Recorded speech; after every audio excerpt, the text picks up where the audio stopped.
Siniseryoso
sa ating inamamahal.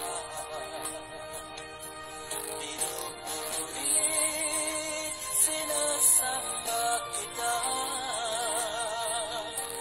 dakilang Diyos at Panginoon. Tunay lang ika'y walang katulad, tunay lang ika'y di magpapagod. Mabuti ang Diyos na sa ating inamamahal. Mabuti ang Diyos na sa ating inamamahal. Mabuti ang Diyos na sa ating nagmamahal.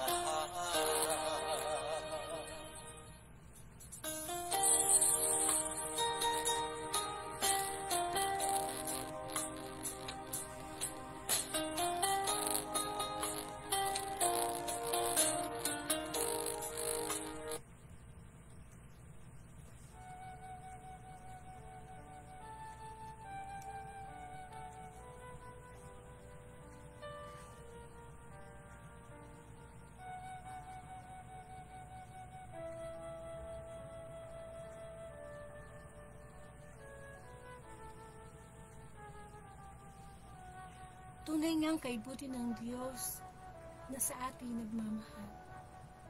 Kung di siya mabuti, bakit sa mga oras na ito, patuloy pa rin tayong nabubuhay sa pamamagitan na niyang habag? Nawa ialay natin ang bawat araw at tayo'y makaisa sa makikinig ng mabuting balita. Sama-sama tayong lumapit na may kababaang loob upang sa ganon, malayang makapasok sa ating pagkatao, sa ating isip, sa ating pusong Espiritu ng Diyos. Sa ngalan ng Ama at ng Anak ng Espiritu Santo. Amen. Ang dakilang Diyos na buhay ay dapat purihin. Patuloy niyang pag-ibig, kanyang kahabagan sa bawat isa, bawat biyaya, bawat patnubay, siyang pinagmumulan. Dapat siyang pasalamatan, lalo na sa kanyang mabuting balita na laging inihain sa atin upang sa ganun maging pagkain nating spiritual. Muli, Panginoon, ang iyong abang lingkod ay lumalapit, nagsusumamo, humihingi ng habag, hingi ng kapatawaran sa aking mga pagkukulang, Panginoon. Ikaw po ang nakababatid ng aking nasa isip, nasa puso. Tumingi po ako ng kapatawaran sa mga pagkakataong nasaktan kita dahil sa aking kahinaan. Patawarin mo ko, O Lord, at unisin mo ako. Kahit bahagyaman lamang ay maging karapat-dapat ako maging lingkod mo. Gawin mo lamang akong instrumento upang ang iyong banal na mensahe ay maitanim mo sa aming puso. Pagkaloob mo sa akin ang karunungan, sa iyo lamang nagmumula ang kababaan ng loob, ang pagtsatsaga, Panginoon. Muli, dinadalangin ko makakarinig ng Thursday Gospel.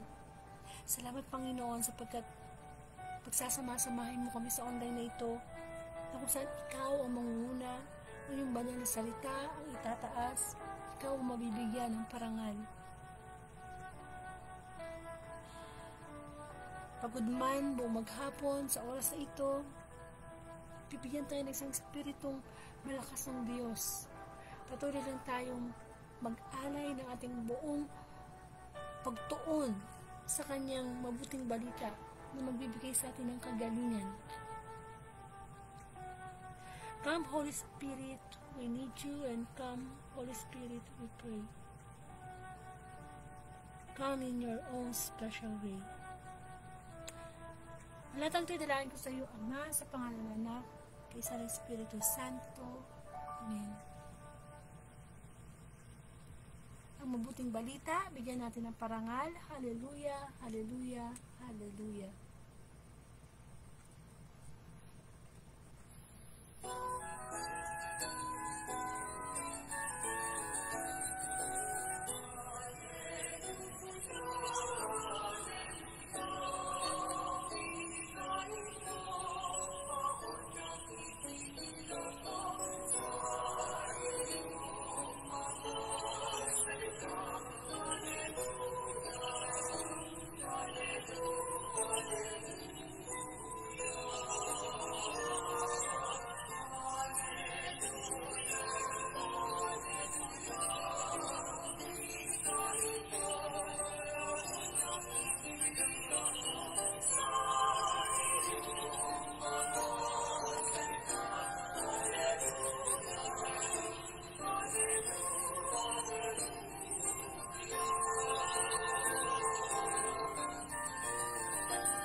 Ang mabuting balita ayon kay San Juan, papuri sa iyo, Panginoon.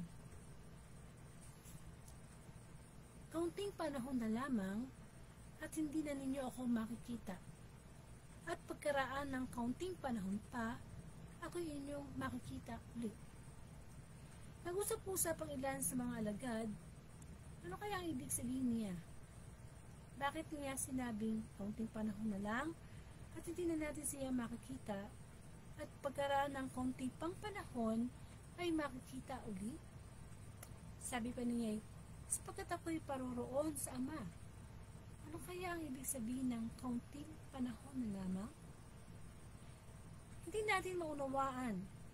Naramdaman ni Jesus na ibig nilang magtanong. Kaya't sinabi niya, nagtatanungan kayo tungkol sa sinabi kong kaunting panahon na lamang at hindi na ninyo ako makikita.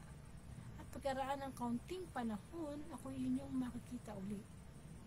Sinasabi ko sa inyo, tatangis kayo at magdadalamhati, ngunit magagalaw ang sanlibutan.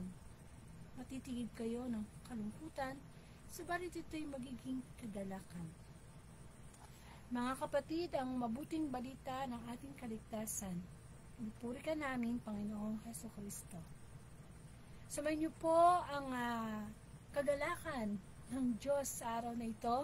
Welcome po sa Word of God Daily Gospel at Facebook Live. At muli, ako po si Sister Angelica from Bulacan, isa po akong Katoliko. At ang Facebook Live na ito ay nasimula pa po noong year 2019. At salamat sa Diyos hanggang sa mga oras na ito ay patuloy niyang ginagamit para sa pang-araw-araw nating pagkain spiritual. Pinakamahalagang biyaya na maaring ipagkaloob sa atin ng Diyos. Nawa nagagalak tayo na makarinig at nasasabik tayo palagi everyday na ano ba ang mensahe ng Diyos sa bawat isa. Amen. So alam nyo, habang pinagnilayan ko itong gospel ngayon, na tumimo sa isip ko yung paulit-ulit na sinabi ng gospel. Ano yun? Yung ilang beses ang sinabi yung kaunting panahon na lang. Kaunting panahon na lang at kaunting panahon na lang. Amen. So, kaunting panahon na lang. Bakit? Kasi alam niyo sa panahon ngayon, ang bilis ng panahon. Amen. Parang kailan lang tayo yung mga batang makukulit na tumatakbo, naglalaro sa labas. Pero ngayon, ano na tayo?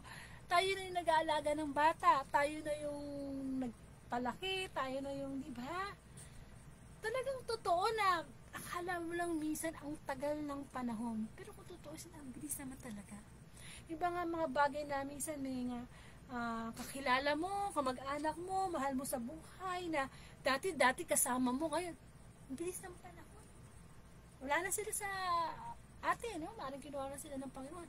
O kaya minsan titingnan mo na lang yung mga anak mo na parang dati, sama-sama kayo. Ngayon, may kanya-kanya ng pamilya, mayroon ka ng apo. Ang bilis ng panahon. Pero dito sa mabuting balita, ang sinabi mismo ng Panginoong Yesus, konting panahon na lang. Konting panahon na lang. Kasi itong senaryo na to, ito yung panahon na kinakausap o kinausap ng Panginoong Yesus ang kanyang mga alagad sa Last Supper o sa huling hapunan. At sinabi nga niya, di ba, na konting panahon na lang, di nyo na ako makikita. At kaunting panahon pa, makikita nyo ako muli. So, ang mga alagad, nalilito sila, ano bang ibig sabihin ng Panginoong Jesus? Alam niyo naman ng Panginoong Jesus, kung magsalita yan, patalinghaga, talagang malalim, no?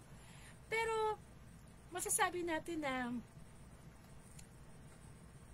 ang sinasabi ng Panginoong dito niya, siya hindi makikita, yun nga yung kasi na, di ba, alam na niya, malapit na eh. Ilang oras na talagang dadagpin na siya, at mararanasan niya yung hirap, yung persecution, yung pagpapapako sa kanya sa krus, yung kanyang di ba, yung mamamatay siya. At yung muling makikita, yun nga yung muling niyang pagkabuhay. Amen. And of course, sino ba naman ang hindi malulungkot kung kasama mo ang Panginoong Jesus na i-give up mo ang lahat, di ba, yung mga alagad, give up nila ang lahat para sumunod sa Panginoong Jesus.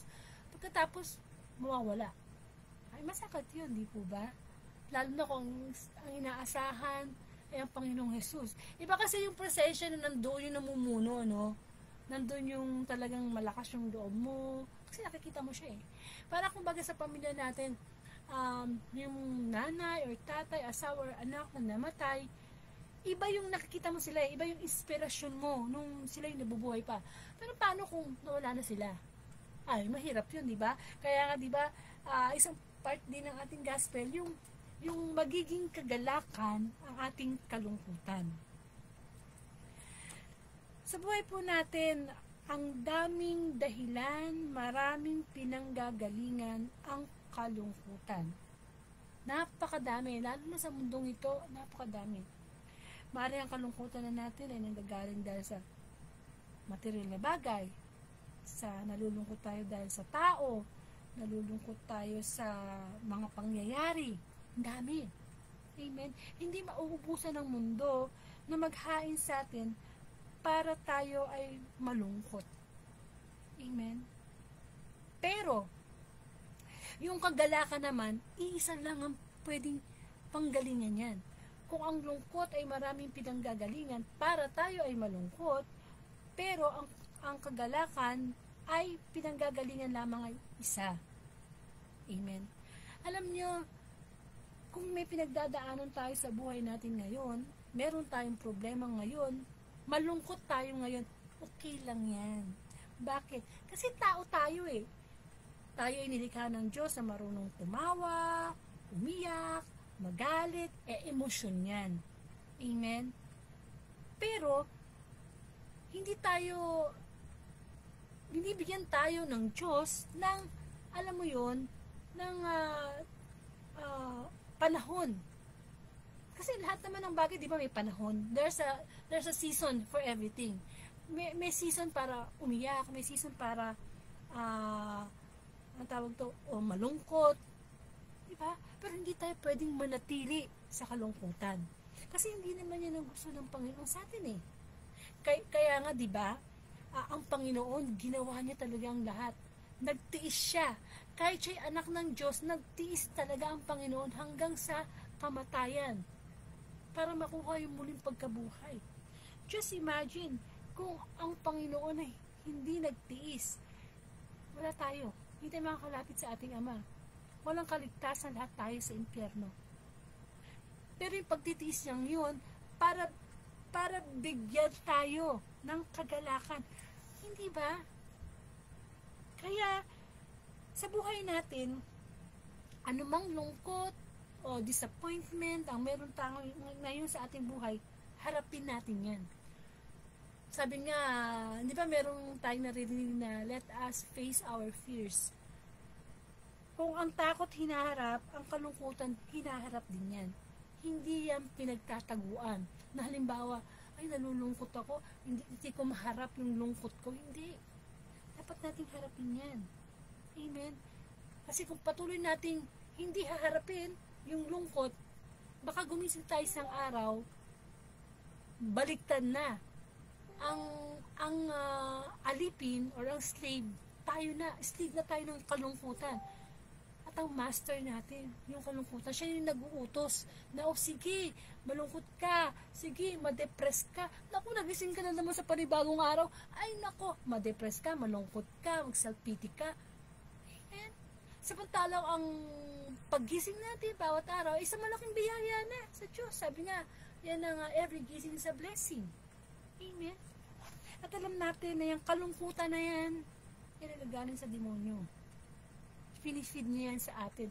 Kasi ayaw ng demonyo na magkaroon tayo ng joy o kagalakan. Bakit? Sapagkat ang kagalakan ay isa sa mga bunga ng banal na espiritu. Sa mga nakaraang gospel, di ba, binabanggit yung gawain ng Espiritu Santo. Amen? Na dapat nating tanggapin yun, yung kagalakan na yun, dahil yun nasa Panginoon. Amen? Kaya, kapag tayo ay nakakaramdam niyan ng lungkot na yan, lagi nating isipin ang sinabi ng Panginoon, konting panahon na lang. Konting tiis pa. Kung nagpapasensya ka ngayon dyan sa isang taong kinainisan mo, konting tiis pa, konting tiis pa. Kung may sakit ka man ngayon, konting tiis pa. Makakaraos din, konti lang. Kasi, alam niyo mga kapatid, sa bawat kalungkutan na nararamdaman natin, na napagtatagumpayan natin sa pamamagitan ng Panginoon, may eternal value yan. May value yan. Amen? Sa bawat pagtitiis na ginagawa natin sa ating buhay. Sabi nga, kapag may tiyaga, di ba, may laga. Amen? Pero kailangan siyempre natin kumilos. Amen? Tayo din naman ang magde-decide sa sarili natin eh. Kahit ba, malungkot ka ngayon, puno ka ng problema, kung sino-sinong hinihingan mo ng advices. O kung minsan, hindi tao, di ba, nilalapitan natin para maibsan yung kalungkutan. Minsan, di ba, sa mga material na bagay, sa bisyo, di ba marami, no? Tayong pinagkukunan ng yung pansamantala, ayan, pansamantala na maibsan man lang yung kalungkutan natin. Amen? Pero hindi yun ang ino-offer sa atin ng Panginoon. Sabi nga, isang buhay na ganap at kasiya-siya ang gustong ibigay sa atin ng Diyos. Just imagine, bawa, nalulungkot ka. Imaginein mo ang isang baso na may lamang tubig sa harapan mo. Subukan mong tingnan lang yun. Tingnan mo lang yun. Uhaw na uhaw ka na. Pero titingnan mo lang yung basong tubig. Ayaw mong kunin, ayaw mong tumayo, ayaw mong iabot yung kamay para makuha mo yung baso na yun. Sa palagay mo ba makukuha mo yun at makakainom ka para mapawi yung uhaw mo? Hindi. Amen? Kahit 1,000 taon, magtinginan kayo ng baso, hindi yan gagalaw. Ganun din minsan ang kalungkutan. Nag-i-stay kasi dyan kasi wala kang ginagawa. Kaya hindi talaga siya mawala-wala. Amen? At yun ang gusto ng dyablo. Yung malunod tayo sa kalungkutan hanggang sa mawala na tayo ng pag-asa sa Diyos. Na kung tutusin, malaki ang pagkukulang natin sa Panginoon eh. Amen? Bakit yung mga time na masaya sa ating buhay, yung mga time na nakukuha natin yung gusto natin, hindi ba, pag masaya tayo, nagpapasalamat tayo sa Panginoon. Pero bakit pag dumadating na yung kalungkutan, nakalimutan na natin yung mga dating biyaya ng Panginoon, yung mga pagkakataong nagkasakit tayo, pinagaling tayo ng Diyos, yung mga pagkakataon na ipinanalangin natin na sana magtagumpay tayo sa ganito. Hindi ba, yung mga time na very blessed tayo, bakit pag pumapasok na yung lungkot, parang feeling natin walang nagawa ang Diyos sa atin. Parang minsan yung sinasabi na sa 10 ginawa mong tama, nagkamali lang ng isa, parang wala na yung siyam. Wala na yung siyam na ginawang tama. Amen. Sa ating kalungkutan, doon mas nagtatrabaho ang dyablo. Amen. Mas lalo niya tayong dinidiktik na malungkot ka, mag-isa ka. Kaya nga, di ba sabi, ang presensya ng dyablo ay nasa lugar na kung saan nag-iisa tayo. Halimbawa, sa kwarto, nag-iisa tayo. Ay, ang lakas ng presensya ng dyablo yan, lalo na kung lungkot tayo. Amen? Sabi nga, kapag ang lungkot, na doon ka nakafocus, lumalaki talaga yun kesa sa Diyos. Kasi, as a human, talagang emotional tayo eh. Di ba, emotional talaga tayo. Ano yan eh, isa-isa parte ng ating pagkatao eh. At alam ng dyablo yan. Ito na yung pagkakataon ko para mas bulungan ko siya na Ay, malungkot ka, nag-isa ka na, wala ka na pag-asa. Amen. Kaya nga, di ba, may mga taong nagpapakamatay na lang. Tapos, sobrang lungkot. Minsan pa nga, may mga taong nasa kanya na lahat. Kayamanan, kasikatan, kapangyarihan. Nakukuha pa rin magpakamatay. Kasi sabi nga nila, kapag ikaw ay nasa mataas na pataas na, naabot mo na yung katanyagan, lahat na. Pagdating para sa taas, malungkot din. Kaya di ba? Minsan nagsasawa na tayo sa buhay kasi malungkot. Pero kung tutusin, hindi naman talaga malungkot ang buhay. Bakit? Kasi may Diyos tayo. At siya lahat na magbibigay nung pangangailangan natin na makapagbibigay sa atin ng kagalakan, hindi lang ng kasiyahan, hindi lang ng happiness, kundi yung kagalakan. Kasi nga yung kagalakan, masasabi mong nandyan yung joy sa puso mo, yung mga kahit na may problema ka, may sakit ka, may kawalan sa buhay mo, masaya ka pa rin.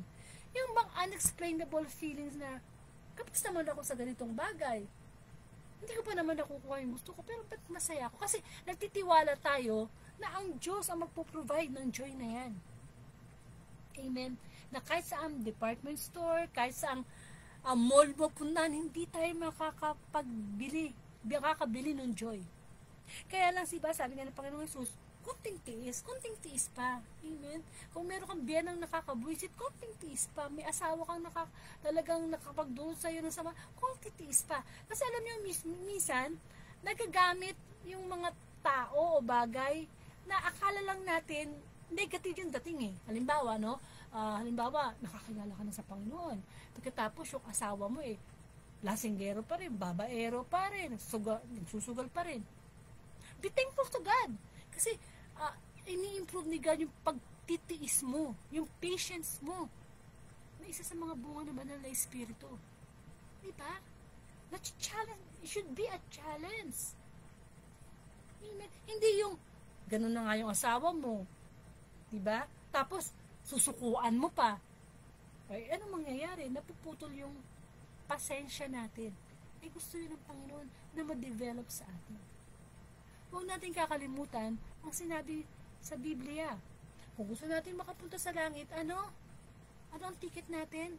Sapagkat sa ating pagtitiis, tatamuhin natin ang buhay na walang hanggan. Ano ba naman yung pagtitiis na ginagawa natin dito sa mundo? Kumpara sa pagtitiis o sa tiniis ni Kristo para lang tayo ay mabigyan ng kaligtasan. Amen. Mahirap lang yung salitang pagtitiis kung lagi lang natin iniintindi yung nararamdaman natin, yung sarili natin. Hindi ba? Dapat maging selfless tayo. Nagtitiis ako para, di ba, tayong mga magulang, nagtitiis tayo sa ibang mga magulang naging OFW, hindi ba? O kaya kung worker student ka, nagtitiis ka. Kasi meron tayong gustong makamtan. Kaya kung minsan nandun talaga yung pagtitiis natin. How much pa kaya sa ating kaluluwa? Kailangan natin magtiis upang makamtan natin yung buhay na walang hanggan. Kung i-compare mo kasi yung pagtitiis na gagawin natin dito sa mundo, maiksi lang talaga yun. Compare naman sa iaalay sa atin ng Panginoon na, nagtiis ka sa mundo, talagang kahit hirap na hirap ka ng sundin yung kalooban ko, pero dahil sa pagmamahal natin sa Diyos, tiniis natin yun. Sige, malungkot ka sa mundo, pero pagdating dito sa langit, eto na ang totoong kagalakan. Amen. Kaysa naman mabuhay tayo sa mundo na, sige, happy, enjoy, wala tayong panahon sa Diyos, hindi natin sinusunod ang kalooban ng Diyos, pagdating naman sa langit, yung pala, kick out tayo, sa impyerno pala tayo. Diba? Minsan hindi natin na pagninilayan na nililibang lang tayo ng mundo. Gusto ng mundo, maubusin mo yung oras mo sa kakapanood sa YouTube, sa kakamarites, sa kakasugal. Hindi ba? Kasi dun gusto tayo dalhin ng demonyo, dun sa ganung klaseng ligaya. Paano pag nawala na yun? Paano kung wala ng wifi, wala ng internet? Paano kung wala ka ng mga bagay na nakakapagpasaya sa atin na attach sa mundo? Hindi na tayo masaya. Amen. Kailangan lagi nating isipin na may katapusan ng lahat dito sa mundo. May katapusan. Kung nakakilala na tayo sa Diyos, ipagpatuloy natin, konting tiis, konting tiis. Ano yan, alam mo yan sa mga kaibigan na lalapit ka, nakikita nilang malungkot ka, tapos tatapikin ka sa likod, sabi, konting tiis na lang. Konting tiis na lang, brother, sister. O anak, konting tiis na lang. Diba? At masarap kunin yung bunga ng ating pagtitiis sa tulong ng Diyos. Amen. Napakabuti ng Panginoon sa atin. Na ang buhay natin, yes, may lungkot, pero hindi pwedeng manatili sa lungkot. Kung nadapa tayo, nalungkot tayo sa pagkadapa natin, kailangan natin bumangon. Diba? Hindi tayo pwede manatili sa lungkot. Kasi naglalakbay tayo sa buhay natin eh. Amen? Ang mga kasalanan ginagawa natin sa Diyos, yun ang kakadulot sa atin ng kalungkutan. Amen? Na kung minsan alam na natin yung consequences ng ginagawa natin kasalanan, di ba, kung minsan tayo na rin kumukuha ng batong ipinupupok natin sa ulo natin, kaya tayo nalulungkot. Amen. Kailangan natin laging isipin na sa bawat araw na ipinagkakaloob ng Diyos para sa Panginoon, ang bawat araw ay maganda. Maganda, di ba? Kaya bakit tayo malulungkot? Hindi naman tayo iniiwan ng Panginoon kahit kailan. Ay, kahit ang Panginoong Jesus ay nasa langit, nag-iwan siya ng patnubay ang Espiritu Santo para tayo magkaroon ng kagalakan. Pahalagahan natin yun. Amen? Pahalagahan natin yung kagalakan na yan. Mas lagi nating piliin yan. Amen? Lagi nating ikagalak na ang bawat kalungkutan na meron tayo sa buhay, mapasakit man yan, sandali lang yan. Ano ba sakit natin ngayon? Kunting tiis, di ba? Tatapos din yan. Amen? Lahat naman tayo, may merong pinagdadaanan na pagsubok. Pero lagi nating isipin, konting tiis, konting tiis, konting tiis. Habang nagtitiis tayo, ano yan parang tayo nag-iipon ng materyales sa langit. Kesa naman yung ikli ng pasensya natin. Ang hirap kasi, di ba, pag maiksi minsan yung pasensya natin, no? Dali tayong magalit. Pag nagalit tayo, ang bilis natin magdesisyon. But yung ipapractice natin yung ating buhay ng yung pagtitiis natin, lagi magbibigay yan ng eternal value ng joy, ng kagalakan. Amen. Kaya kung ano man ang lungkot na maaring magdala sa atin sa depression, ano man yung mga lungkot na magdala sa atin na magkaroon tayo ng self-pity, ikasaot natin yon sa pangalan ng Panginoong Jesus. Kasi hindi gusto ng Diyos na tayo manatili sa ganung kalagayan. Amen. Upang sa ganun, lagi nating maunawaan na ang Panginoon lagi siyang nakatingin sa atin. Hindi nawaglit. Hindi tayo nawawaglit sa paningin ng ating Panginoon. At kung isusuko lang natin lahat ng mga negativity sa ating isipan at mapalitan to ng kagalakan, mabubuhay tayo dito sa mundo na makakamtan natin kung ano ang nakamtan ng Panginoong Jesus. Yes, nagkatamang tao siya, nagkaroon siya ng pagtitiis. Ganon din, hanggang sa dumating yung tayo ng pagtatagumpay niya, ganon din tayo. Ang paglalakbay natin dito sa mundo ay nakaranas ng kalungkutan, pero may pangako ang Diyos na ito'y papalitan niya ng kagalakan. Patuloy lang tayo na sumunod sa sinasabi niyang konting tiis lang, konting tiis pa. Amen. So magkaroon po tayo ng closing prayer. Muli, Panginoon, marami pong salamat sa pagpapaalala mo po sa amin na habaan pa namin ang aming pasensya. Dahil konting panahon na lang, muli ka na magbabalik.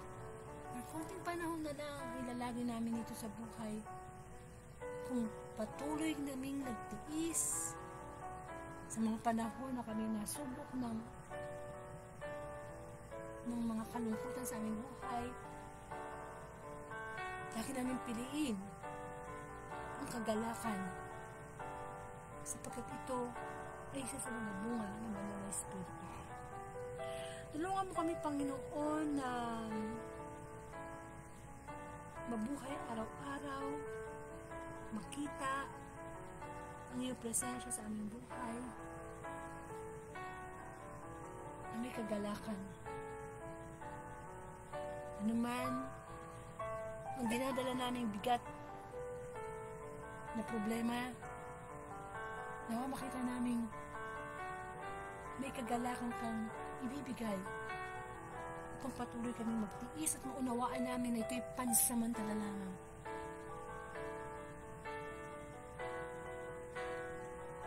Salamat, Panginoon. Lagi nating dalangin ang kagalakan na yan na manatili sa atin. Tapaspusin tayo ng espiritu ng kagalakan. Patuloy natin isipin na sa ating pagtitiis, kakamtan natin ang isang buhay na ganap at kasiyasiya sa langit kung saan wala nang lungkot, wala nang hirap, wala nang sakit, sapagkat ang kagalakan ng Diyos ay kasama na natin. Ama namin, sumasalangit ka, sambahin ang ngalan mo. Ipasa amin ang kaharian mo, sundin ang loob mo dito sa lupa, para na sa langit. Bigyan mo po kami ng aming kakanin sa araw-araw. Patawarin mo kami sa aming mga sala, para ng pagkapatawad namin sa nagkakasala sa amin. Huwag mo po kami pinto sa tukso, at iadya mo kami sa lahat ng masama. Amen.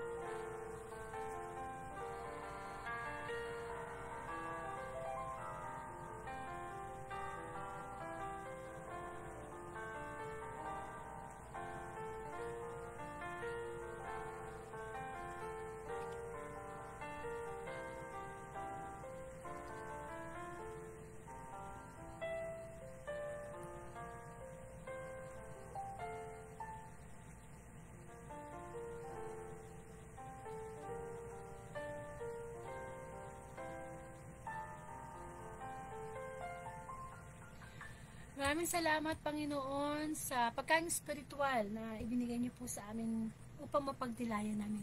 So, tandaan natin, konting tiis pa. Di ba? Wala namang taong nabuhay ng 300 years old sa panahon natin ngayon. No? So, konting tiis pa. Sayang naman yung pagpapagal natin sa paglilingkod sa Panginoon kung susuko tayo. Sabi nga kailanman hindi nagwawagi ang sugo-sugo. So, konting tiis pa para yung anuman ang kalungkutan na meron tayo ngayon, ma-turn yan sa kagalakan. So, muli, ang Word of God ay Monday to Sunday, alas 8 po ng gabi. At kung hindi nyo po naabutan itong Thursday Gospel, punta po kayo sa aking timeline, Angelica Dordel, sa YouTube channel ko po. Pa-subscribe na lang po. At pag-share na lang po itong Thursday Gospel, baka malay nyo, isa sa mga Facebook friends nyo, nagtitigib ng kalungkutan, makarinig ng mabuting balita na may pag-asa na magdadala ng kagalakan. Konting tiis lang. Okay? So, maraming pong salamat, and to God be the glory.